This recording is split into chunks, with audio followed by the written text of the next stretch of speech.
Ever wondered why fruits, which are supposedly healthy, could potentially have a negative impact on your insulin levels?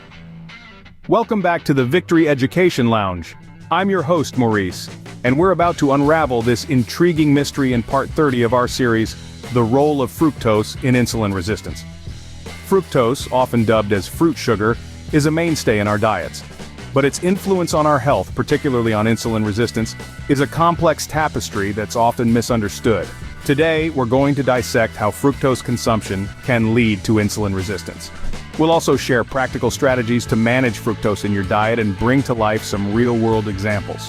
So, buckle up and get ready to learn. Stay tuned as we delve into the complex world of fructose and its impact on insulin resistance. Fructose, unlike other sugars, takes a unique metabolic journey in our bodies. When you consume a molecule of fructose, it doesn't go straight to your bloodstream like glucose does. Instead, it takes a detour to your liver. This is where the uniqueness of fructose metabolism begins. You see, our liver has the special task of processing fructose. But what does this processing look like? Well, when fructose arrives in the liver, it gets converted into a variety of other molecules. One of these molecules is glucose, which is then released into the bloodstream and used by our cells for energy. However, a significant portion of fructose is also converted into fat. Now, this is where things start to get tricky. In moderate amounts, this process is perfectly normal and healthy. But when we consume too much fructose, the liver gets overloaded. It starts to produce more and more fat, and this excess fat can build up in the liver, leading to fatty liver disease. But it doesn't stop there. This overproduction of fat can also lead to increased levels of triglycerides in the blood, which is a risk factor for heart disease. Moreover, the liver, in its overwhelmed state, can start to resist the action of insulin, the key hormone that controls blood sugar levels. This, my friends, is what we call insulin resistance. Insulin resistance is a major player in the development of type 2 diabetes and other metabolic disorders. It's like a domino effect. Overconsumption of fructose leads to fat buildup in the liver, which leads to increased triglycerides and insulin resistance, which can ultimately lead to type 2 diabetes. So, overconsumption of fructose can set off a cascade of metabolic issues, including insulin resistance. But how can we manage this? Now that we know the problem, let's talk solutions. How can we manage our fructose intake? It's time to delve into some strategies that can help us navigate the fructose maze. First off, limiting processed foods can be a game changer. These often contain hidden sources of fructose, like high fructose corn syrup. However, it's worth noting that this strategy may require a bit more meal planning and preparation. Think of Sarah, a 40-year-old, who decided to cut out sodas and packaged snacks. Within 3 months, she noticed a significant improvement in her insulin sensitivity. Next up, let's consider the benefits of choosing whole fruits over fruit juices.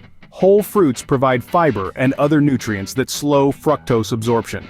On the flip side, they may not satisfy the same sweet cravings as juice. This strategy worked wonders for Mark, a 55-year-old, who replaced his daily orange juice with a whole orange, leading to a stabilization of his blood sugar levels. Another strategy is reading food labels. This can increase awareness of fructose content in foods. It might be time-consuming and confusing at first, but the benefits are substantial. Just ask Lisa, 38, who was shocked to find high fructose corn syrup in her healthy granola bars. Cooking more meals at home is another effective strategy.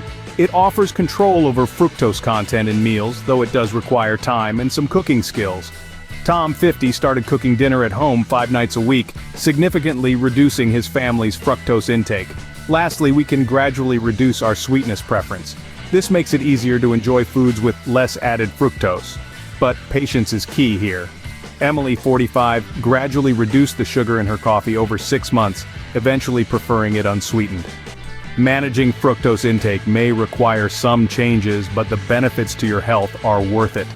So let's embrace these strategies, and remember, every small step counts towards a healthier you. Let's continue with more strategies to manage your fructose intake. Our 6th strategy is all about fiber. Increasing fiber intake can slow fructose absorption and promote feelings of fullness. David, who is 60, started adding chia seeds to his breakfast. This small change helped him manage his blood sugar response to the fruit he ate later in the day. However, increasing fiber intake too quickly can cause digestive discomfort. So, remember to take it slow. The seventh strategy is practicing mindful eating. This involves being fully present and aware of what and how much you're eating. Maria, who is 35, began practicing mindful eating and found it helped her naturally reduce her intake of fructose-rich foods. This approach does require consistent practice and effort, but it's a powerful tool for understanding your body's responses to different foods. The eighth strategy is choosing low fructose fruits. This allows you to enjoy the benefits of fruit without as much fructose impact. John, who is 48, switched from grapes to berries as his go-to snack. This change improved his triglyceride levels. The downside is that it may limit the variety in your fruit choices. Next up is the ninth strategy, balancing fructose with protein and healthy fats. This can slow fructose absorption and reduce blood sugar spikes. Karen, who is 52, started pairing her apple with almond butter. This combination helped stabilize her energy levels throughout the day. This strategy requires some meal planning and nutritional knowledge, but it's a great way to enjoy sweet foods in a balanced way. Our final strategy is regular health checkups. These allow for early detection and intervention of fructose-related issues.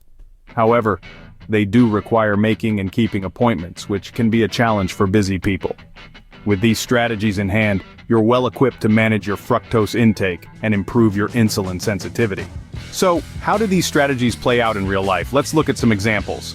Take the case of Sarah, a 40-year-old who decided to cut out sodas and packaged snacks.